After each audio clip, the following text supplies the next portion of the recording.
안녕하세요. 오늘도 사연살롱을 찾아주셔서 감사합니다. 저는 서울 광북에 사는 60대 여성이에요. 여기에 올라오는 사연을 듣고 있으면 힘든 인생을 산 게 나 혼자는 아니라는 생각에 위로를 받게 돼요. 오늘은 제가 다른 분들에게 위로가 되길 바라며 제 얘기를 해볼게요. 저는 어릴 때 갑자기 부모님이 돌아가시고 언니와 함께 보육원에 갔어요.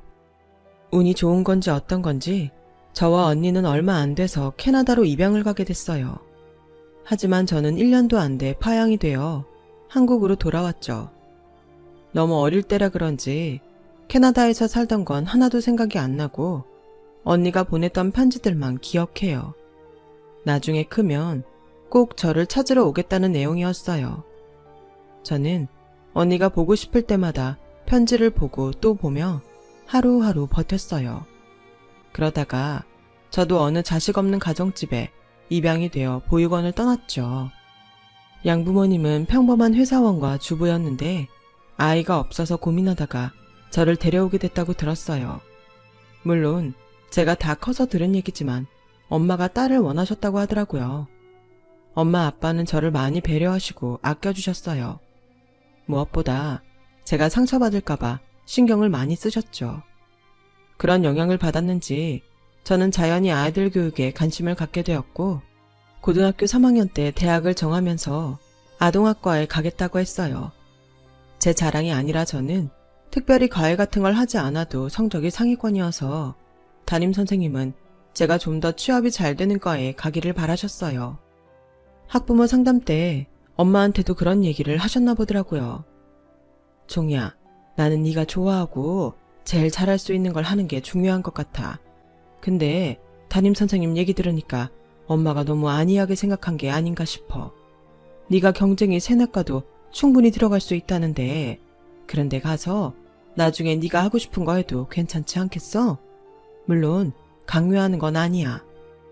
무슨 말인지 나도 아는데 아이들 가르치고 싶은 게 어릴 때부터 꿈이어서 그랬지.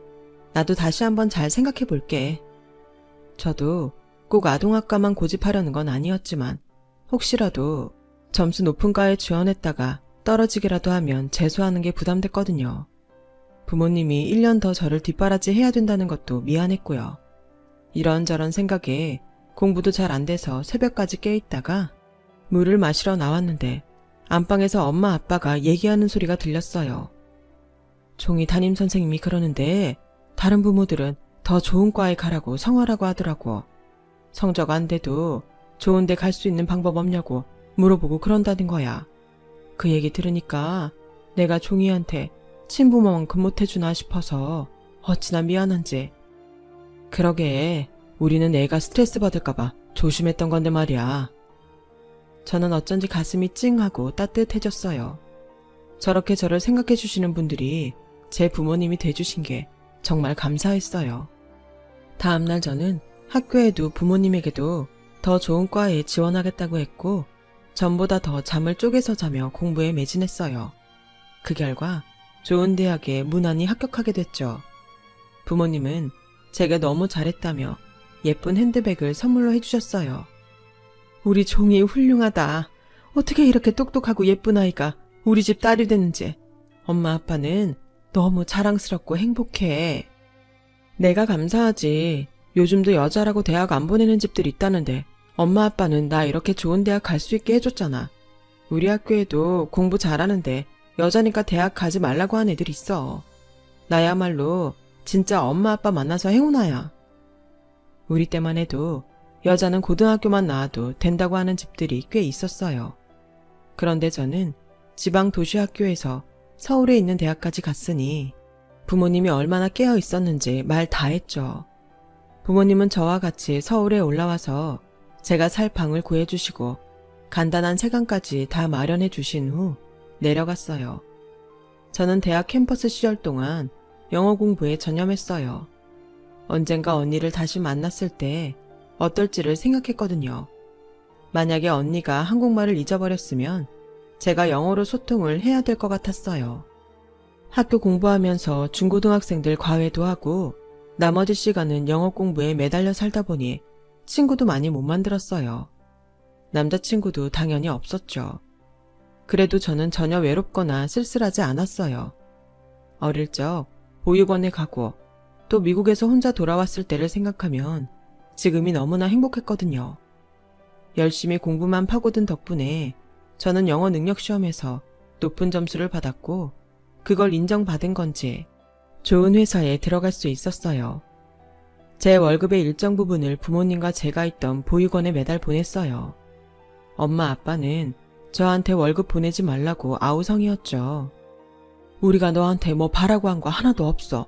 그냥 너 잘 가지고 있다가 필요할 때 써. 엄마, 자식이 돼서 돈 버니 부모님한테 용돈 드리는 게 당연하지 뭘 그래. 엄마 아빠 자꾸 그러면 나 섭섭해한다. 데려온 자식이라고 거리 둔다고? 너 아무리 장난이라도 다시는 그런 말 하지 마. 엄마야말로 섭섭해. 그렇게 투닥대면서도 엄마 아빠 저 사이의 정은 예전보다 더 깊어져 갔어요. 격주로 한 번은 집에 가고 한 번은 보육원에 가서 아이들과 놀아주며 회사 다니며 돈 버는 보람을 느꼈죠. 보육원 아이들을 보면 언니 생각이 났고 그때마다 언젠가는 꼭 만나게 되길 마음속으로 빌고 또 빌었어요. 영어 공부도 계속 열심히 했고요. 그렇게 회사 생활을 하고 1년 반쯤 지났을 때 저는 우리 회사 일을 봐주시는 변호사 사무실 사람을 만나게 됐어요. 사무실에 새로 들어온 변호사였는데 키도 크고 인물도 호감형이었어요. 저희 회사가 미국 기업과 업무 체결을 할 때 같이 일을 하면서 자연스럽게 가까워졌어요. 박종희 씨는 영어를 참 잘하시네요. 어릴 때 따로 과외 같은 거 받으셨나 봐요. 아니에요. 대학 때 학원 다니면서 한 게 다예요. 와, 머리가 정말 좋으신가 봐요. 난 사법고시도 2번 떨어졌거든요. 우리 집안에서는 제가 제일 머리가 별로라서 박종희 씨처럼 똑똑한 사람 보면 제일 부러워요. 무슨 말씀이세요? 사법고시를 아무나 보나요? 시험 붙어서 변호사 된 것만도 똑똑하고 대단한 거죠. 라고 했더니 너무 좋아하면서 저한테 호감을 표시했어요. 당시 집에서는 이제 제가 괜찮은 사람을 만나면 좋겠다고 자꾸 여기저기 선자리를 가져와서 나가보라고 하던 중이었어요. 부모님한테 떠밀려 2번 나갔던 것 같은데 그다지 기억에 남는 건 없지만 별로 좋지는 않았어요. 종희씨, 제가 진지하게 데이트 신청할게요. 저랑 만나보는 거 어떠세요? 제가 김 변호사님 같은 분하고 어울릴까요? 이렇게 영어도 잘하고 좋은 회사에서 미국하고 하는 계약도 맞는 똑똑한 분이 무슨 그런 말씀을 하세요? 남자는 호탕하게 웃었고 저는 성격 좋아 보이는 그 사람에게 끌렸죠.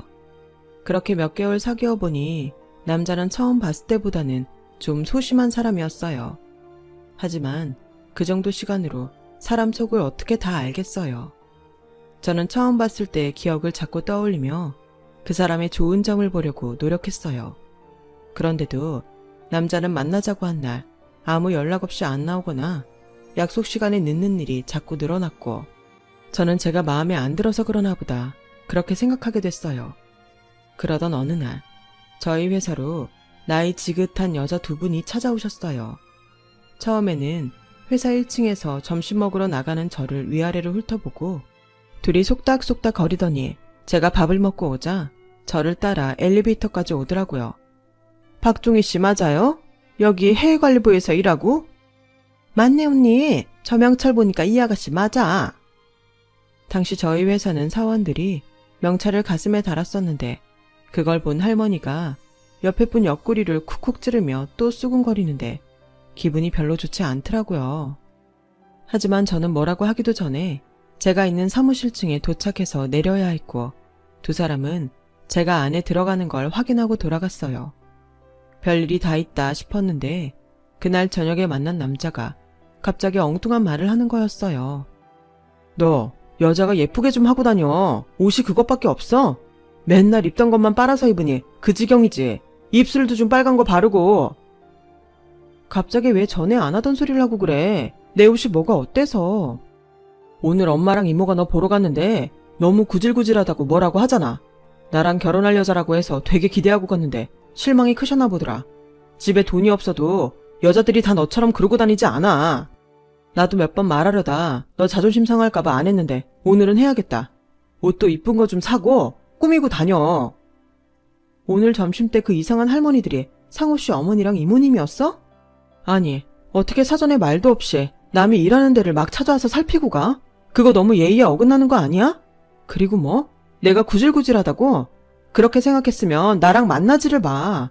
상호 씨도 예쁜 여자 만나면 되잖아.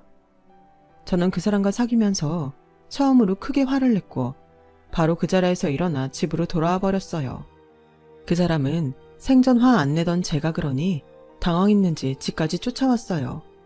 야, 뭐 그렇게까지 성질을 내냐? 사람 무한하게. 어르신들이 궁금하니까 그럴 수도 있지. 그냥 좀 이해해라 네가. 그리고 오늘 말은 내가 좀 심한 것 같기도 하네. 그건 좀 미안했다. 그걸 사과라고 하는 거야 지금? 상호 씨 이제 보니까 상대한테 어떻게 해야 되는지도 잘 모르는 사람이네. 그런 사람을 이제껏 만났다니 내가 참 한심하다. 한심? 말 다 했어 지금? 그래, 이렇게 나온다 이거지? 알았다. 아주 똑똑하다고 우냐우냐 했더니 사람 우습게 보내 진짜. 라며 돌아갔고 일주일 동안 강간무소식이었어요. 그러더니 전화해서 다시 만나자고 하더라고요. 그래도 내가 만나본 여자 중에서 너만큼 나 이해해주는 사람 없었어. 내가 너하고 결혼까지 생각하니까 엄마도 궁금해서 그런 거였구나. 네가 좀 이해해주면 안 돼? 저도 만나고 헤어지는 걸 쉽게 결정하는 성격이 아니었기 때문에 남자의 애매한 사과를 받아들였고 다시 만남을 이어갔어요. 그렇게 2달 정도 지났을 때 남자가 양쪽 집안 어른들하고 같이 식사를 하자고 하더라고요. 제가 인사도 가지 않았는데 그런 식사 자리부터 해도 되냐고 물었더니 자기네 부모님이 성격이 급해서 뭐든 빨리빨리 진행해야 한다고 하더라고요. 그래서 저도 엄마 아빠한테 조심스럽게 여쭤봤죠. 우리 종이가 드디어 제 짝을 만났나 보네. 아, 잘됐다 잘됐어. 라며 신이 나서 엄마가 박수를 치셨고 아빠도 그럼 그렇지. 우리 딸이 어떤 딸인데 어느 집에서 마다하겠어? 이렇게 좋은 짝 다 만나려고 기다린 거지. 하며 좋아하셨어요. 저는 썩 내키지는 않았지만 부모님이 너무 좋아하시니 식사 날짜를 잡자고 했죠. 그리고 날짜에 맞춰 지방에서 힘들게 오신 부모님을 모시고 약속 장소에 나갔어요. 남자 쪽은 오지 않아서 저희가 예약한 방에서 기다리고 있었죠. 30분이 지나자 남자와 그 어머니가 방에 들어오더군요. 제가 막 인사를 하려고 일어나는데 남자 어머니가 다짜고짜 제 뺨을 때리는 거였어요. 아니 이게 뭐하는 짓이에요? 남의 귀한 딸한테 손찌검이라뇨. 남의 귀한 딸? 이보세요 시골 아줌마. 내가 지금 전부 다 알아갖고 왔어. 대기 말한 그 귀한 딸이 보육원 출신이고 양녀라며. 이 총구석 인간들이 어디서 변호사한테 사기를 치려고 들어? 라며 남자 어머니는 엄마에게 삿대질을 하며 소리를 질렀어요. 제가 너무 어이가 없어서 남자를 보자 그 사람은 어떻게 이렇게 나를 감쪽같이 속일 수가 있어? 그렇게 변호사 아내짜리가 탐났어? 그러면서 아주 관심 없는 척 순수한 척 하고 말이야. 진짜 속물도 이런 속물이 없는 걸 몰랐네. 내가 아무리 엄마가 총것들 배운 거 없고 기본 없다 해도 박종이라는 인간만 보고 결혼한다고 했는데 이런 사기를 쳐? 사기를 치다니 자네야말로 말이 심하지 않나? 종이는 우리 딸이야. 소중한 내 딸이라고. 어디서 함부로 그런 말을 해? 라며 아빠가 일어나서 호통을 쳤어요. 그랬더니 이번에는 남자 어머니가 아빠 발을 꽉 밟으며 이런 천하에 베어먹지 못한 인간들이 어디 감히 변호사 사이를 갖겠다고 수작질이야. 야, 네가 뭔데 내 아들한테 반말이야. 우리 상호는 변호사야. 니네가 사기치려고 받아온 딸하고는 수준이 달라. 댁들 1억 있어. 전 재산이 1억이라도 돼? 정 그렇게 변호사 사위 얻고 싶으면 전 재산 털어서 하든가. 강남 아파트, 외제차, 1억 혼수 이거 할 수 있으면 해봐. 그래도 절대 안 받아줄 거지만. 하더니 아빠 얼굴에 물컵을 뿌리고 남자를 앞세워 나가는 거였어요. 저와 부모님은 너무 순식간에 벌어진 기막힌 일에 완전히 넋이 나갔고 밥도 먹지 못하고 간만 치룬 채 식당을 나와야 했어요. 남자는 저희 회사에도 제가 사기꾼이라고 소문을 냈더라고요. 사람들은 저를 이상한 눈으로 쳐다보며 은근히 따돌렸어요. 하지만 그런 일에 괴로워할 틈도 없이 아빠한테서 연락이 왔어요. 엄마가 심장마비로 갑자기 돌아가셨다는 거였어요. 그날 이후 엄마는 며칠 동안 밥도 못 드시고 잠도 제대로 못 주무시면서 제 걱정만 했는데 아빠가 일하고 집에 왔더니 엄마가 쓰러져 있었다더군요. 저는 바로 집으로 내려가 장례식 내내 펑펑 울기만 했어요.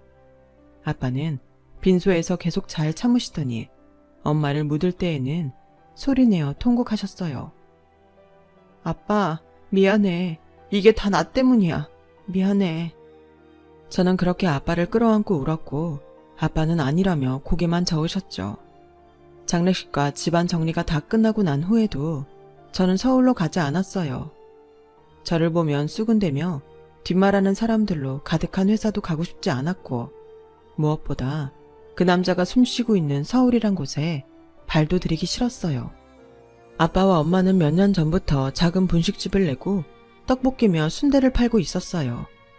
아빠가 회사에서 퇴직하고 나서 두 분이 함께 차리신 거였어요.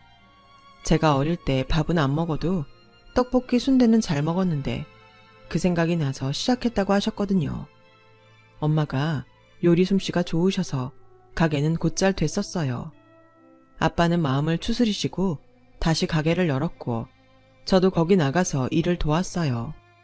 엄마가 해주시던 떡볶이 냄새를 맡을 때 자꾸 눈물이 났지만 가게에 있으니 엄마와 함께 있는 것 같아 좋았거든요. 아빠는 제게 뭐라도 하라며 엄마가 들어놓았던 적금 통장을 주셨어요. 네가 월급 때마다 집에 보내온 돈이야. 우리 한 푼도 안 썼어. 엄마가 네 이름으로 들어놓은 거니까 네가 하고 싶은 거 해. 나 지금은 다른 거 하고 싶지 않아. 아빠한테 맡겨놓을게. 라며 계속 아빠 가게에서 일을 했어요. 그렇게 시간이 한 달, 두 달 흐르고 어느덧 1년이 훌쩍 지났어요. 그 사이 저는 떡볶이 양념 만드는 걸 배웠고 손도 빨라졌죠. 엄마가 돌아가시고 아빠가 아프신 날이 많아 분식집도 혼자 하는 날이 많았어요. 날이 추워지던 어느 날 뜻밖의 손님이 찾아왔어요. 저는 떡볶이와 오뎅 국물을 찾는 동네 아이들에게 음식을 갖다 주고 막 들어오는 그 손님을 쳐다보지도 않고 인사했어요. 어서 오세요. 뭐 드릴까요? 순영아, 순영이 맞지? 저는 제 어릴 때 이름을 듣고 너무 놀라서 고개를 돌렸어요. 거기에는 몰라보게 예뻐진 언니가 30이 넘은 어른이 돼서 서 있었어요. 언니, 내 언니 맞지? 그렇지? 맞아, 언니야. 네 언니 순정이. 너무 늦게 와서 미안해. 저는 떡볶이를 담다 말고 언니를 끌어안고 통곡을 했어요. 그리고 언니를 데리고 집으로 갔죠. 아빠, 언니야. 언니가 왔어. 정말 왔어. 나 찾으러 온다고 했잖아. 언니가 정말 약속을 지켰어. 아이고, 고마워라. 우리 종이가 언니가 보낸 편지를 아주 다를 때까지 맨날 보고 또 봤는데 언젠가 언니 만나서 쓴다고 영어도 열심히 했거든. 얘가 혹시나 안 오면 어쩌나 걱정했는데 이렇게 와줘서 너무너무 고마워. 무슨 말씀이세요? 저야말로 제 동생 이렇게 잘 키워주셔서 감사합니다. 언니는 울음을 터뜨리며 아빠에게 큰 절을 했고 아빠도 눈물을 닦으며 맞절을 하셨어요. 저희 집은 그날 엄마가 돌아가시고 처음으로 웃음소리가 들렸어요. 미국의 언니 부모님은 너무 어린 저를 어떻게 대할지 몰라 포기했던 거라고 하네요. 언니에게는 정말 잘해줬고 대학 갈 때까지 아낌없이 지원해 주셨다고 해요. 저는 엄마가 돌아가셨다는 얘기만 하고 그 남자와의 일은 일절 꺼내지 않았어요. 다신 입에 올리기도 싫은 지우고 싶은 기억이었으니까요. 그리고 친언니인데도 20년 가까이 돼서 보니 그런 얘기하기가 창피했어요. 하룻밤을 저와 함께한 언니는 아침에 제 머리를 쓰다듬으며 말하더라고요. 언니 곧 남편하고 한국 들어올 거야. 그때 다시 올게. 조금만 기다려. 저는 알겠다고 했고 며칠 후 언니는 미국으로 돌아갔어요. 그리고 3개월 정도 지났을 때 언니가 남편과 함께 한국에 들어왔어요. 내일 잠깐 올라와. 형부가 여기에서 일을 하게 돼서 바로 내려가기가 어려울 것 같아. 잠깐 와서 인사하고 가. 그냥 나중에 형부 한가하실 때 그때 뵈면 안 될까? 분식집 비우기가 좀 그런데. 잠깐만 있다가 가. 형부가 꼭 보고 싶다고 해서 그래. 저는 차마 그 남자 때문에 서울 가기 싫다는 말을 끝까지 못했고 별 수 없이 언니와 형부를 만나러 서울로 갔어요. 형부는 저를 보더니 반가워하며 손을 잡았어요. 고등학교 때 미국으로 유학 가서 쭉 있었다는데 그래서 그런지 뭔가 우리나라 사람하고는 분위기가 많이 다르더라고요. 어릴 때부터 거기서 계속 살다가 온 언니도 그랬지만요.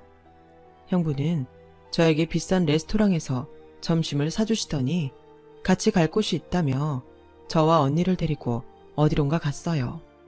저는 그 건물 앞에 내리자마자 너무 놀랐어요. 바로 그 남자가 일하는 변호사 사무실이 있는 곳이었거든요. 언니는 제 손을 꽉 잡더니 그 사무실로 들어갔고 거기 대표는 형부를 알아보고는 허리를 굽히며 공손히 인사했어요. 사장님이 갑자기 어쩐 일이세요? 라는데 언니는 대표 옆에 놀라서 서 있는 남자에게 가더니 뺨을 철썩 후려쳤어요. 네가 감히 내 동생하고 그 좋으신 분들을 모욕해? 아니, 왜 갑자기 남의 뺨을 때려요? 제가 언제 사모님 동생을 모욕해요? 우리 언니야. 라는 제 목소리에 짜증스럽게 뺨을 만지던 남자가 완전 얼어붙더군요. 그 사람은 우리 언니를 대충 알고 있던 눈치였어요. 대표님, 저희 회사 한국지사 일은 다른 변호사 사무실에 맡기겠습니다. 저기 있는 김상호 변호사가 제 처자한테 함부로 하고 회사에도 루머를 퍼뜨려서 다니지도 못하게 만들었다네요. 변호사라는 직업을 가진 사람이 할 짓은 아닌 듯 합니다만. 라고 하자 대표 변호사는 얼굴이 새하얘져서 어쩔 줄 몰라 하더군요. 언니 형부는 미국에서 꽤 좋은 회사 임원이었고 이번에 한국지사를 만들면서 사장으로 발령을 받았다고 하더라고요. 그러면서 변호사 사무실을 남자네 회사로 정했었는데 저와 남자 사이에 있었던 일을 듣고 다른 곳으로 바꾸기로 했던 거였어요. 형부와 언니는 일부러 저를 불러 제 앞에서 남자 망신을 주며 그 사실을 통보한 거였고요. 변호사 사무실은 한바탕 난리가 났고 남자는 어쩔 줄 몰라 하더군요. 그날 저녁 제가 집에 내려가기 전 남자는 자기 어머니를 데리고 언니와 제가 있는 곳으로 오더니 진짜 손이 발이 되도록 빌더라고요. 우리가 정말 실수했어요, 사모님. 총희씨, 미안해요. 어떻게 한 번만 선처해 주시면 안 될까요? 라고 남자 어머니가 사정하는데 제가 그 사람 발을 콱 밟았어요. 전에 아빠한테 했던 것처럼요. 왜요? 제가 보육원 출신이고 우리 엄마 아빠는 저 데리고 사기친다며요. 근데 그런 저희가 뭘 어떻게 선처해줘요? 총희씨, 내가 정말 미안했어. 내가 모자라서 그래. 할머니 인성은 바닥까지 다 봤으니까 마음에도 없는 말 하지 마세요. 라며 매몰차게 뿌리쳤고 두 사람은 계속 사정하다가 결국 그냥 돌아가더군요. 언니는 아빠를 설득해 시골집을 정리하고 저와 함께 서울에 오게 했어요. 그 후 저는 좋은 사람을 만나서 결혼을 하게 됐고 지금까지 아들, 딸 낳고 잘 살고 있답니다. 언니네도 한국에 아주 정착을 했고요. 잠시 젊은 시절에 시련이 있었지만 그 덕분에 저는 사람을 겉모습만 보지 않고 내면을 보려고 더 노력하게 된 것 같아요. 이렇게 나이가 들어서 언니와 함께 늙어가니 지금도 가끔 꿈을 꾸는 기분이에요. 제 얘기는 여기까지랍니다. 들어주신 분들 다들 건강하시고 행복하세요. 여러분, 사연 댓글에 응원과 현명한 조언 부탁드려요. 좋아요와 구독은 저에게 큰 힘이 됩니다. 오늘도 좋은 일 가득하세요.